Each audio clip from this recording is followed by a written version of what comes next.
and welcome to Between Sundays. My name is Hannah. And I'm Camden. And today we're going to talk about anxiety.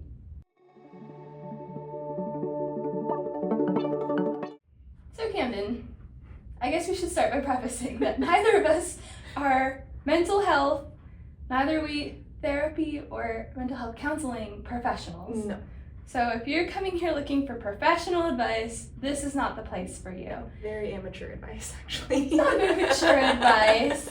But however, both of us struggle with anxiety in our day-to-day lives, so we're just kind of walking you through our journey with anxiety and the tools and resources that we've come across. And what it means as Christians as well. Yes, yeah. So disclaimer, not professionals, but we are here to kind of talk through what we've discovered. Yeah. So, all right, so our first question, do you experience anxiety? Yes. Yes. What does anxiety feel like, and what makes you anxious? Okay, it's different for everybody. But me personally, I know I start getting anxious when my heart rate rises. My hands and feet start feeling really tingly. We talked about this before we started filming, and I have never heard of that, but that doesn't discredit your It's really weird, but yeah, my hands and crazy. feet get tingly. It almost feels like they're falling asleep almost. I start getting tunnel vision as if I'm gonna pass out, which I've never passed out, but I have gotten pretty close. It's a scary feeling. It is, Yeah. yeah. And if it's really bad, I get sleep paralysis or nocturnal panic attacks in my sleep. That's So terrifying. I may go through my day and feel fine, and then as soon as I fall asleep, I'm not okay. So, Oh my goodness. yeah. What does it feel like for you? Mine are a little bit different. So I have anxiety. I struggle with it all the time. Before I start talking, just like you said, it is, lots of people struggle with it. It is a common human experience. You may not struggle with it now, you may struggle with it later in life, or vice versa. You may be struggling with it now, and maybe later in life, you won't have to deal with it quite as much. But either way, anxiety is likely to make an appearance in your life at some point. Yeah. And so in my life, for me, it makes me physically ill. I get sick to my stomach. There's a couple times where I've gotten in my car ready to drive off to work, and before I even put it in drive, I have to stop, open my car door, and just kind of Oh no. gag. Yeah. I feel sick to my stomach. Like you, I kind of feel like I'm gonna pass out. My heart rate gets really high, and I need to sit down or do something. I've gotten hives before, Oh wow. and I have family members that have gotten hives, but you get a rash on your skin, and it goes away, but Yeah. it's freaky. And then I know most people do, but I have a really hard time concentrating. Mm-hmm. If it takes up all of my mental Yeah. capacity to worry about something. So yeah, and it changes for everybody. Some of us don't. I wish I was someone that didn't have anxiety. I feel like that would be a major blessing in my life. But so what makes you anxious? Because mine may be different than yours. Yeah, for me, it's just when I have a lot on my plate, but whether it be with my college assignments or with work, or even just some family stuff going on. I feel like if I have everything piled on, I'm at my stretched point and I'm about to break. And It's like that rubber band feeling. Yes. Yeah. And so my anxiety really kicks in when I have a lot going on, or if things change last minute. I'm a very prepped and prepared person. So when things change last minute and I'm not prepared and I have to show up something either unprepared or not really prepared, I'm high anxiety in those situations. Yeah. What about you? Change related too, and obviously when you get overwhelmed and work sometimes gets overwhelming and whatnot. But mine are really health related. I have a lot of anxiety and fear around getting sick, especially if people around me are sick. I've become a severe hypochondriac, and I don't want anyone to come near me. I want to wash my hands. I almost, like, the pandemic really affected me because now I'm like, I want to wear a mask anytime I know somebody near me is sick. Yeah. For And weeks. I feel like a lot of people struggle with that now, especially after the COVID pandemic. Yes, yeah. We'll talk about that more because I have notes on that. But yeah, I struggle with health-related issues. I grew up with family members with like chronic illnesses, a lot of autoimmune diseases. So like for me, getting somebody sick is not just, oh, they have a cold, they'll get over it. It's more of like it could be a little bit more life-threatening. Yeah. So I'm afraid of that. And then I'm also have a fear of hospitals and needles. Needles especially, like I have a major fear of needles and like getting my blood drawn and injections and stuff. I've passed out before, like I've gotten sick, yeah. If I go to a doctor's office, like sometimes I just freeze up. Yeah. And it's scary. Yeah, So I really just stress out over all kinds of changes in life too. And like when we got married, that was different. We got married right before a pandemic, so it was like, that's a big change. And then recently we just bought a house and we're expecting a baby, so I'm like, okay, those are big changes. A lot is happening, yeah. Yeah, so I'm just, yeah. Alrighty, well, so going into our next question, what does the Bible say about anxiety and worry? There's some key references in the Bible. I'm sure everybody has probably heard of one or all of them. So anxiety is a hot topic in the Bible, believe it or not. It is. Yeah, and I have a couple here. So Philippians 4 is like kind of one of the big main ones. It's 4:6-7. It says, "Do not be anxious about anything, but in every situation by prayer and petition with thanksgiving present your requests to God. And the peace of God, which transcends all understandings, will guard your hearts and your minds in Jesus Christ." That one, honestly, it's very comforting because that's literally just reminding us that no matter what situation you're in, you can go to God and you can pray about it and he will answer you, as like the verse in 1 John shows us. Like he is there, he will hear every prayer and he will answer you according to his will. So that one's very, very popular with the word anxiety and anxious. Philippians, I love that one. I also have John 14:27. Peace I leave you, and my peace I give to you. Not as the world gives, do I give to you. Let not your hearts be troubled, and neither let them be afraid.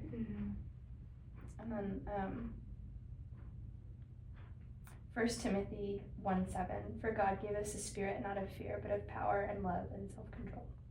And then everyone knows Joshua 1:9. Oh yeah. Not everyone, but many of us grew up like in BBS with this, like the song and everything. It is, be strong and courageous. Do not be frightened and do not be terrified, for the Lord your God is with you wherever you go. Yeah. And those are really helpful. And for me, some people have like life verses, like verses that have just constantly stuck with them their whole life. This is more of a passage, but Psalm 23. I was speaking with someone the other day and they told me it's a funeral passage and I had no idea. I have never heard it at a funeral, so I hope that if you are somebody that has seen it at a funeral or heard it read at a funeral, that you can kind of look past that and see it as like a message of hope. Yeah. Because Psalm 23 says, and I have most of it memorized, I'm not going to tell you the whole thing, but God is my shepherd, I shall not be in want. He leads me into quiet pastures and he restores my soul. And then there's a part where it says, even in the darkest valley, I shall not fear, for you are with me. Your rod and your staff, they comfort me. Yeah. And when I'm going through a hard time, or if I'm panicking like that, like it won't quiet down, I just repeat that in my head until I calm down. Because how nice is it to know that God's like in control and he restores your soul when you're like, it feels like it's not there. It's honestly such a great comfort. Yes, yeah. But so I do notice that these verses, they're saying like, do not be anxious, don't have anxiety. So does that mean anxiety is a sin? Oh, that's a hard question. So, well, first off, what do you think? Personally, I don't think anxiety is the sin. Yeah. I think it could lead to sin. Yeah. So that's kind of like my take on it. But mine is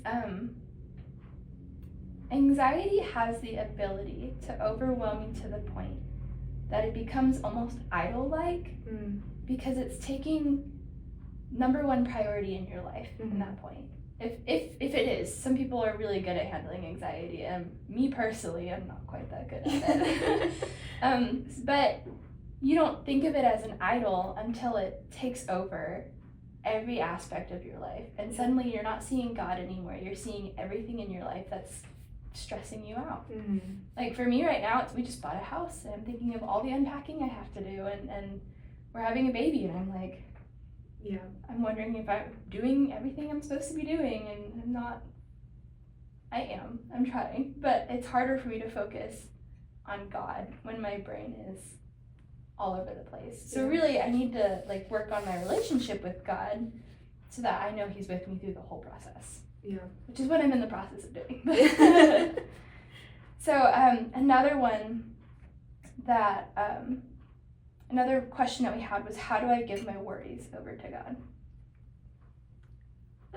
Honestly, I struggle with this one Yeah. because in the moment, I honestly forget that, because anxiety is constantly telling you that you want to be in control of something. Mm-hmm. But as Christians, we're called that God is in control of our lives. And I think it's really hard to be in the moment and be present with your struggles and to remember that, hey, you're not in control here. Yeah, for sure. So I think that's kind of like step one, is giving it to God, you know? How to do that? I hope you have some answers for that. I have some, not answers, but I have maybe a little bit of guidance. Mm-hmm. Paul, one of the apostles, asked God to remove a thorn in his flesh, and we don't know exactly what it was. Mm-hmm. But all throughout Scripture, we see people that did amazing things in the name of the Lord and because the Lord commanded them to, and so many of them struggled with anxiety. Mm-hmm. Like Moses had is famous for having like difficulty talking, especially to large crowds. And I don't know if that's an anxiety thing or if he had like a speech impediment, but he was famous for that. And so just like Moses, Paul said he had a thorn in his flesh, and he went to God with it, and God replied, "My grace is sufficient for you, and my power is made perfect in weakness." Mm-hmm.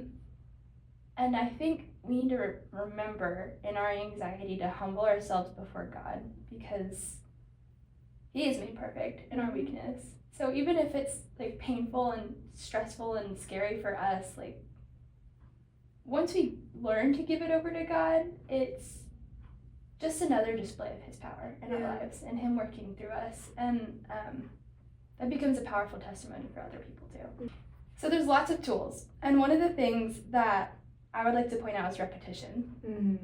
Is do whatever you're doing to continue your walk with God, whether if it's praise and worship or spending time in your Bible every morning. Keep doing it.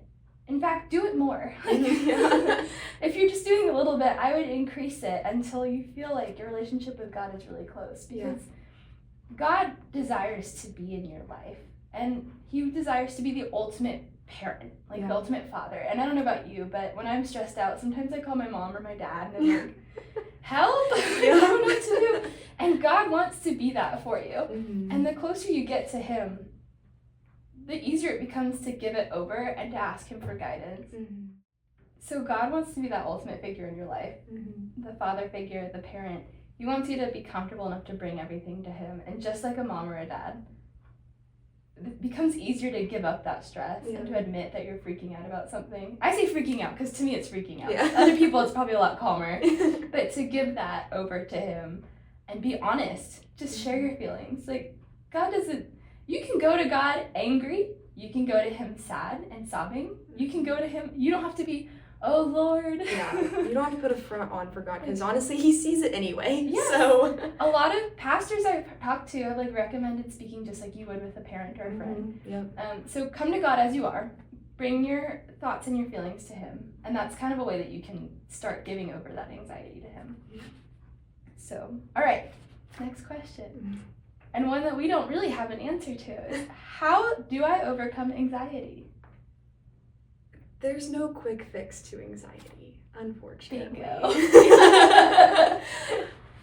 Sadly, there is nothing like, there's no YouTube tutorial. Here's how to overcome your anxiety today in 5 minutes. It is not a math equation. It is not a math equation. doesn't make sense. Honestly, it's different for every person because, like I said at the beginning, anxiety is different for every person. It does not matter what you're going through. If you're going through the same thing as your friend, you could have 2 very different reactions to it. So definitely no quick fix. Well, okay, so let's talk about, I've split them into 2, long-term anxiety and short-term. And you can choose whichever one you want to talk about first. What has worked for you? Let's do short-term. Okay. Short-term anxiety is like a panic attack. Something hits you suddenly. Situational. Like you're sitting at work or school or wherever, Mm-hmm. and it hits you Yeah. out of nowhere. What are your solutions? Things that help. They don't necessarily fix it for you, but what helps you? Before I start on this, I do want to say, because that reminded me, panic attacks come out of nowhere. There is nothing that you did, or you may not even know why it's happening. Yeah. But like for me, like I'll just randomly be like walking through the store, and all of a sudden, oh, panic attack. What? Where did that come from? But anyway, so when that happens, I like to reground myself, and that's basically just like looking around me, trying to pick out like 5 things I see, 4 things I can feel like on me without touching anything, 4 things I can feel on me, 3 things I can hear, and I think it's like 2 things. I think it's either like 2 things you can smell or like something like that. You just use your senses around you.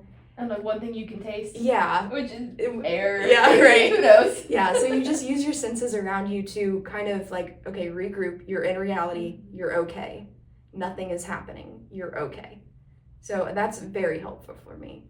And just maybe even getting out of the environment I'm in, because sometimes just loud noises and like crowds even just send me over. I know. Quiet spaces. And if you're like me, I like air conditioning, so sometimes I'll just go to another room. Or if you're in an environment where you just need to get out, go outside. Yeah. Like I was talking to Susan Payne, and she was saying that she heard a speaker say that my problems feel big inside. When you go outside, everything seems so much smaller because like the trees are taller than you and the buildings, and it just, you're one part in a bigger scheme of things. I've never even thought about that. Like literally inside, you're putting a roof on yourself. Yeah, you're kind of in a box. Yeah. And so when you go outside, even like just fresh air. Fresh air is great. But if it's summer and I get really hot. It's hot outside. Yeah. Sometimes I go in another room, and if that doesn't work, I definitely go outside. Mine are, I have weird ones.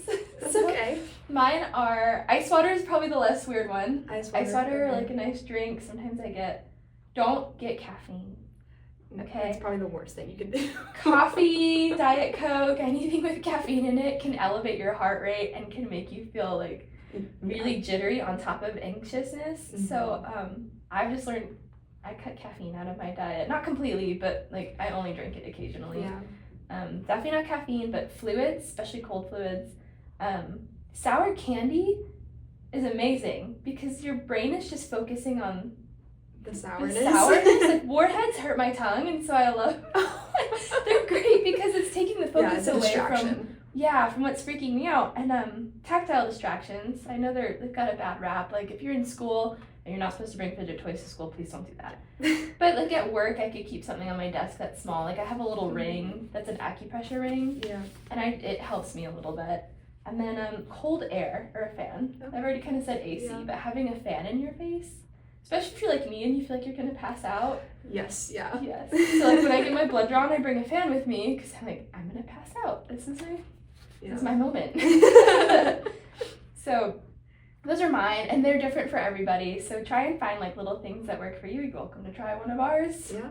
Also square breathing. Have you done that? I have not done square breathing, but I've definitely heard of it. It's you like breathe in for certain. I like to do 4 counts.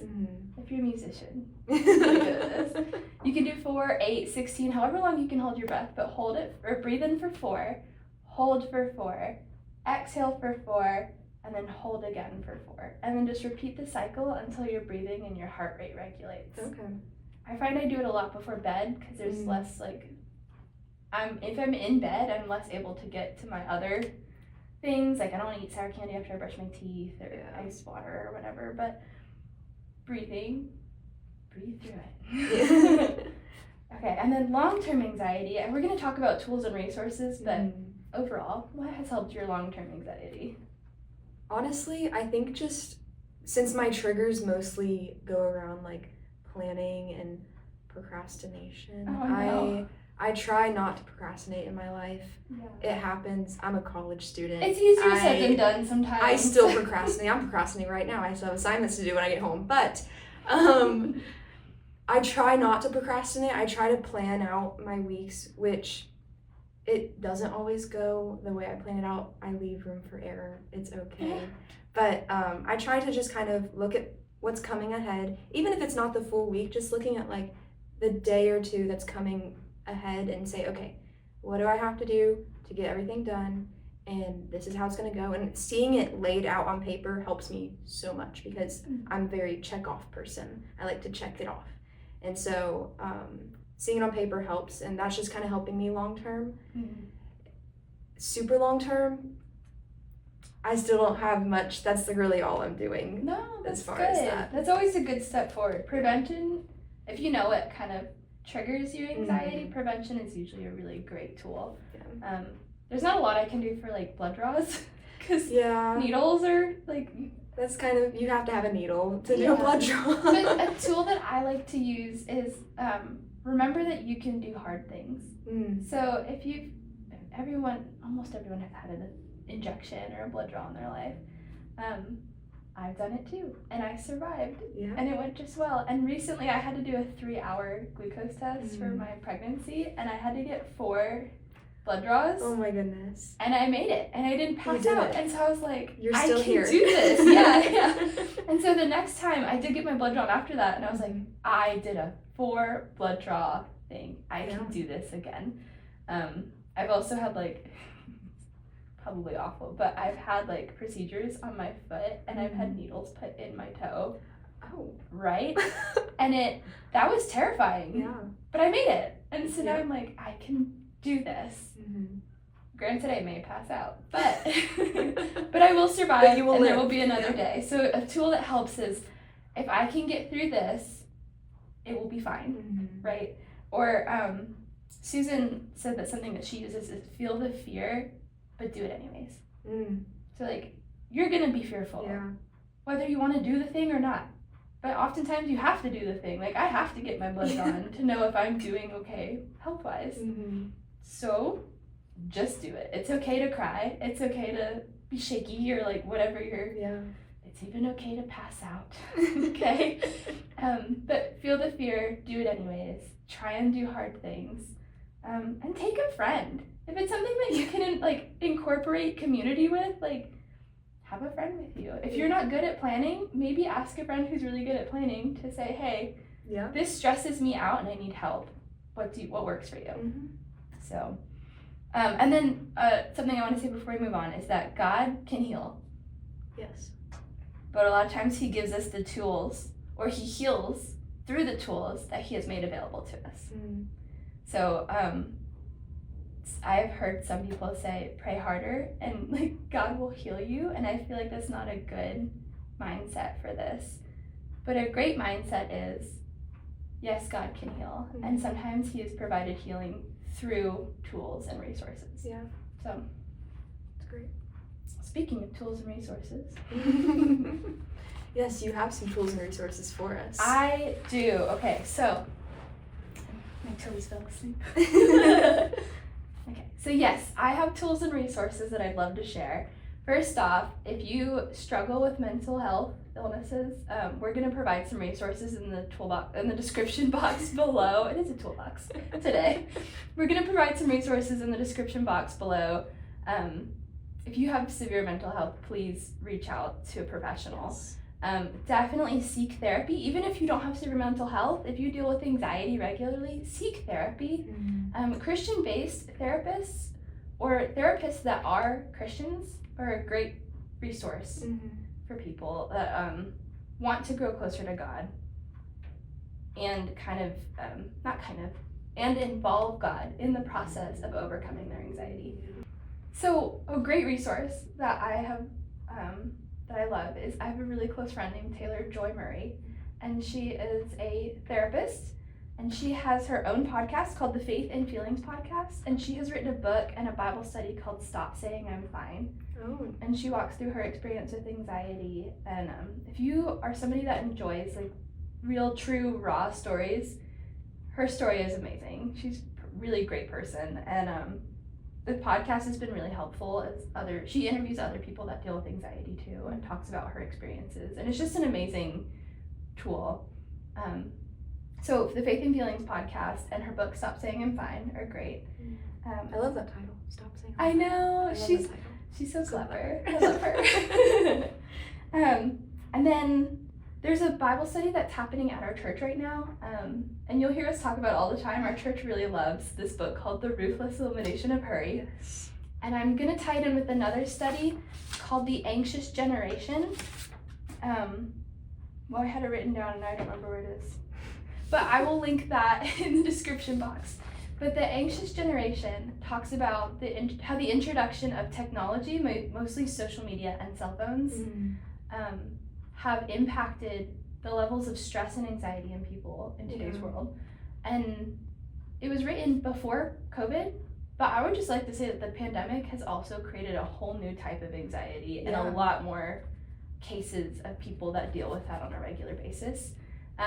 So the Ruthless Elimination of Hurry is a great tool because it ties into the use of social media and getting away from all of the busyness in life that can bring us stress. So you and I both talked about life changes. Yeah. That counts as busyness. Yeah. It happens. Like you can't help does. life changes, but sometimes what we can do is slow down, put our phones in another room, and just be with God and sit in His presence and find peace that way. And one thing that I don't think we're good at practicing is Sabbath rest. And it's time that God has commanded us to use to reset and refresh and to just sit with Him. Yeah. And I those are two like really great tools that I've heard have worked. I have read The Ruthless Elimination of Hurry. It's a great study. Another author that I love is Lisa TerKeurst, which I have one of her studies here. Have you done a I Lisa have TerKeurst done study? a couple. Have you done this one? I haven't done that one. This one is called Uninvited. It's living loved when you feel less than, left out, and lonely. And a lot of anxiety, at least for me, I didn't mention this earlier, but a lot of anxiety for me stems from what other people think. Yes. Or not being around people. And granted, I'm more of an introvert, so I'm not like a huge being around people person, which seems totally opposite of my personality. But I find I can feel lonely even like a huge crowd. Yeah. And so that's a great tool for that. And Lisa TerKeurst has a podcast called the Therapy and Theology Podcast. And she talks about many different things, not just anxiety, but it's really helpful because it's a great way to tie in theology and faith-based practices into therapy. Some other ones that I have are Anxious for Nothing by Max Lucado. I always pronounce it wrong, but by this guy, he's great. Anxious for Nothing is a really good study on anxiety. If you're anything like me and sometimes you get tired of like self-help books or like resourcey tool books, I love reading stories about people that struggled with anxiety back in the Old Testament. Yeah.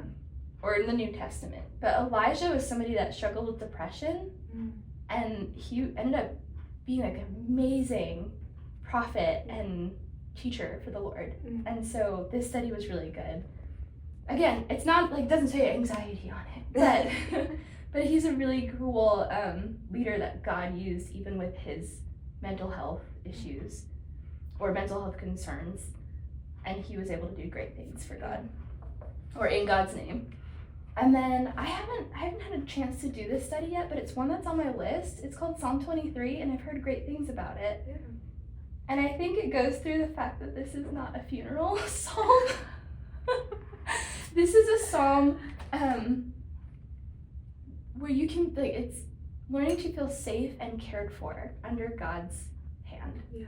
And it kind of talks about giving up control and letting God bring the peace and the patience and the stillness in your life. So these are all some great resources. There are tons of podcasts and books and Bible studies and everything in between that can walk you through your journey with anxiety. Yeah. Well, thanks for those resources. I am gonna check out the Uninvited. I like her It's a lot. really good. Yeah. I have just like one last thing to say as we were sitting here. I was thinking of it, but anxiety will attempt to steal your purpose that God has put in your life. So, like Hannah said earlier, feel the fear. It's okay if you're feeling anxious, but don't let it stop you from doing things that you know you're called to do. If God is knocking, answer. You may be like reluctant and very scared and very frightened, but it's okay. You're going to make it through, because if God's calling you to do it, He will get you through it. Yes. Yeah. Yes. Do you have any last words? Yes. So just if you're somebody that doesn't struggle with anxiety, just know that anxiety feels very real to the person experiencing it, and make sure that you try to approach those that are struggling with anxiety with compassion and grace. You are not going to have all the answers, but a lot of times they just need you to be there and be understanding of their situation. And then kind of something that we've repeated is to try to find what works for you, not only for you, but for your relationship with God and your relationship with others, because anxiety will impact how you interact with other people. And sometimes it makes me really angry, and I don't want to lash out, but like sometimes it comes out. And so something that I need to deal with, and again, we're not professionals, something that I need to deal with is bringing that to God before anything comes out of my mouth, or even my behavior, before I do anything or say anything. So try to find what works for you, continue to develop and grow your relationship with God, and then figure out what works for your relationship with others. Yeah. And that's all I got. Yeah. Well, thank you for joining us today. Make sure to like and subscribe to our YouTube channel. And if you have any questions about this episode or about anything in general or topics you'd like us to cover in the future, make sure to send them to questions@dearmeadows.org. And until next time, bye!